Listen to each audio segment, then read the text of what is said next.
Qu'est-ce qu'on fait quand on a un sujet parfait? Que ce soit un sujet devant nous, que ce soit une photo, qu'est-ce qu'on fait quand on a un sujet parfait? La plupart d'entre nous, on fait que copier la photo. On utilise les mêmes couleurs, les mêmes valeurs. On a tendance à ajouter même la plupart des détails qu'on voit, que ce soit les poils du chien, que ce soit toutes les fenêtres. On commence à trop suivre l'image, le sujet. Donc, transformer n'importe quel sujet en peinture nécessite trois choses. La première, c'est l'observation. Il faut regarder le sujet, il faut déterminer ce que vous aimez, ce que vous n'aimez pas, et donc ce que vous allez garder, ce que vous allez modifier et ce que vous allez supprimer. À partir de là, on fait notre analyse. Comment est-ce que je vais le changer? Si je change les couleurs, vers quoi? Si je vais changer les contrastes de valeurs, vers quoi?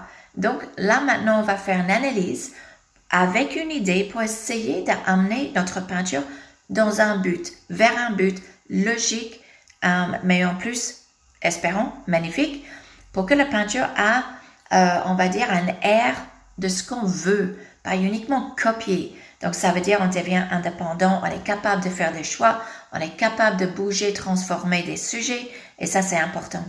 Donc ce lundi, 16 décembre, ce qu'on va faire, c'est qu'on va rentrer un petit peu plus dans ma technique. Quelque chose que je ne peux pas faire autant dans les lives, mais cette semaine, on va le faire. Qu'est-ce que je veux dire par ça? Ma technique est plus humide que ce que je fais dans les lives, pour une question de temps, une question de pédagogie. Par contre, cette semaine, je voudrais simplifier, beaucoup simplifier ce sujet qui est un feu d'artifice. Il y a tellement de choses. Donc, on va le peindre différemment. On va le transformer en peinture super atmosphérique et on va focaliser sur tout ce qui est net, quels endroits à rester ou à garder net, quels endroits dans le sujet est-ce qu'on va transformer en forme suggestive, donc ça veut dire flou, on les voit, mais c'est quelque chose qu'on voit peut-être après, un peu plus tard.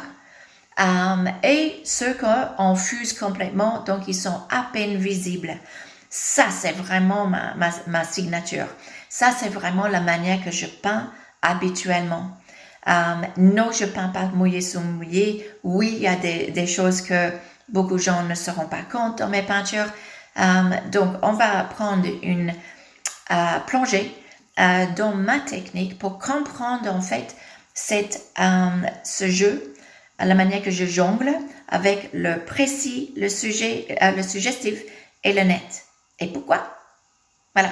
Donc, je vous vois lundi 16 décembre.